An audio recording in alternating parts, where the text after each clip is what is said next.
Hi everyone, glad you're joining us in this week leading up to Easter as we take some time each day to reflect upon Jesus' journey to the cross and then his resurrection on Easter Sunday. And so we hope you enjoy each of these videos. Every day we focus on and lean into a little bit of what Jesus was experiencing. And so the various teachers we have will help you and guide you during this week. Enjoy.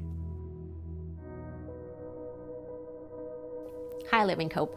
My name is Beth Kach, and I get to talk to you the beginning of this week about the events of Holy Week, which are the events leading up to Jesus' death and resurrection.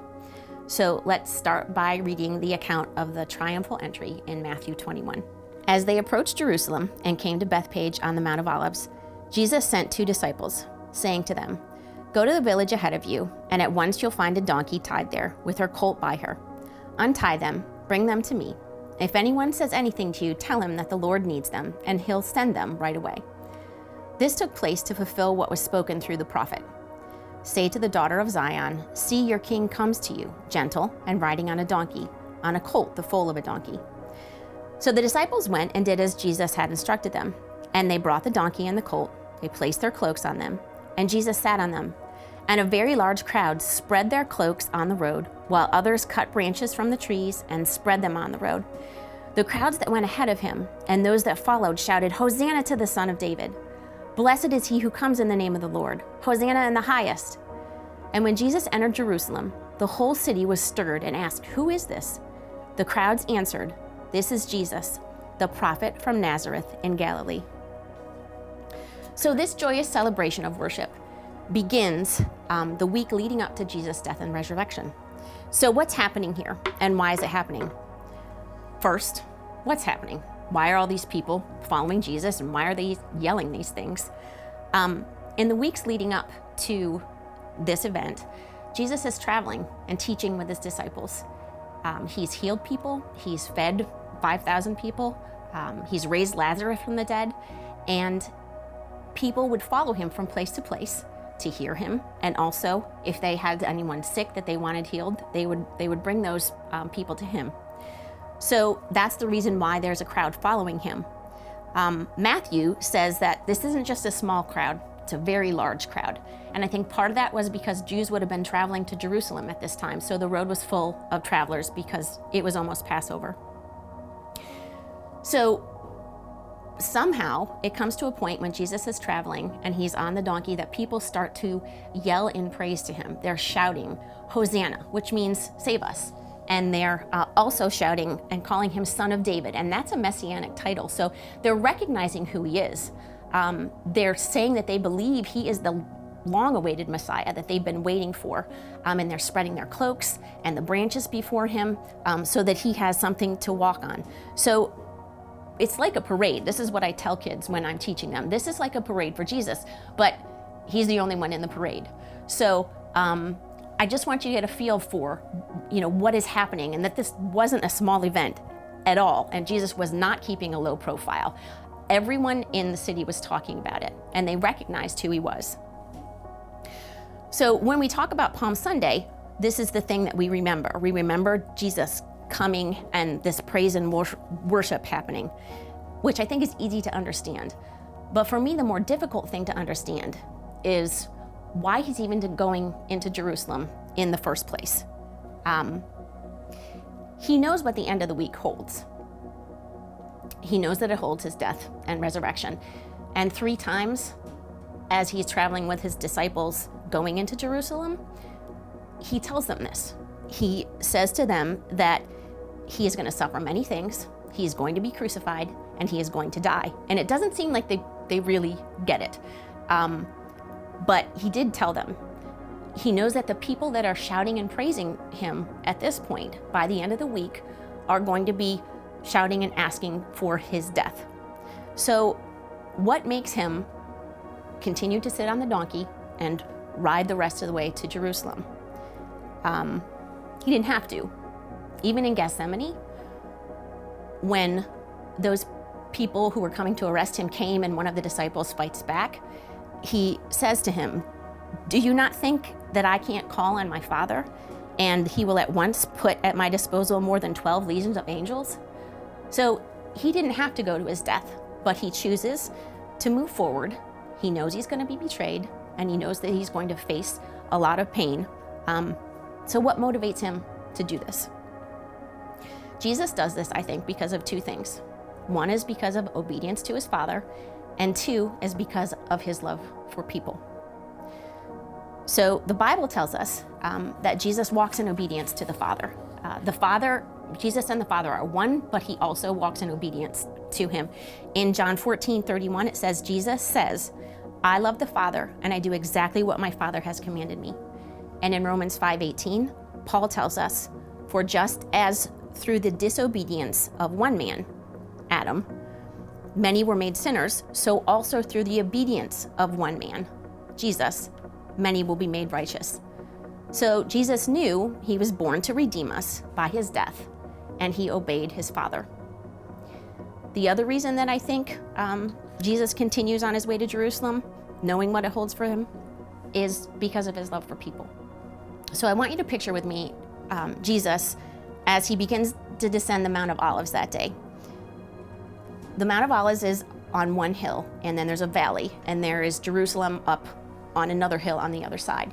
So when he begins to go down the hill, likely his view opens up and he's looking across the valley and he can see Jerusalem. He can see the temple, he can see the buildings, and he stops and he starts to cry. And listen to what he says. He says, if you had only known what would bring you peace. Your enemies will encircle you and hem you in on every side. They will dash you against the ground, and they'll not leave one stone on one another. So why is he crying? And what is he talking about? Because these are some pretty strange words to be saying.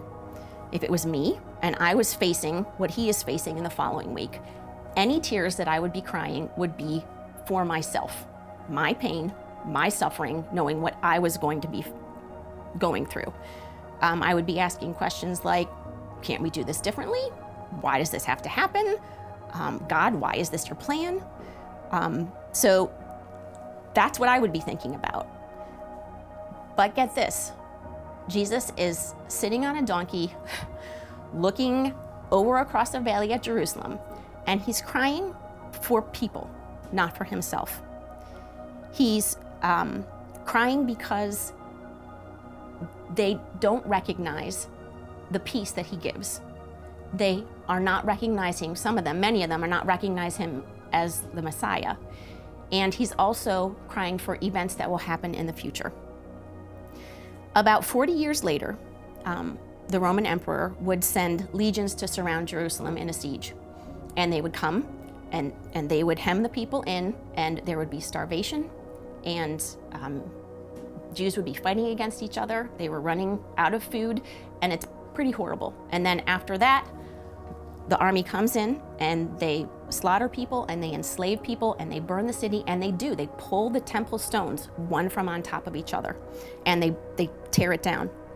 So he's weeping for what they're going to face in the future, and he's weeping because they didn't know the peace that he was bringing. Verse 44 says, you did not recognize the time of God's coming to you. In another version, it says, because you did not recognize the time of your visitation. He's referring to himself. He's the visitation. He's the time when God came to them, and they've missed it. They've missed him.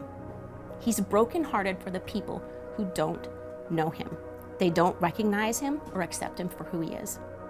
Can you imagine not thinking about the next week of your life when you knew it was your death, and thinking about the future of the people that are in the city that don't know you?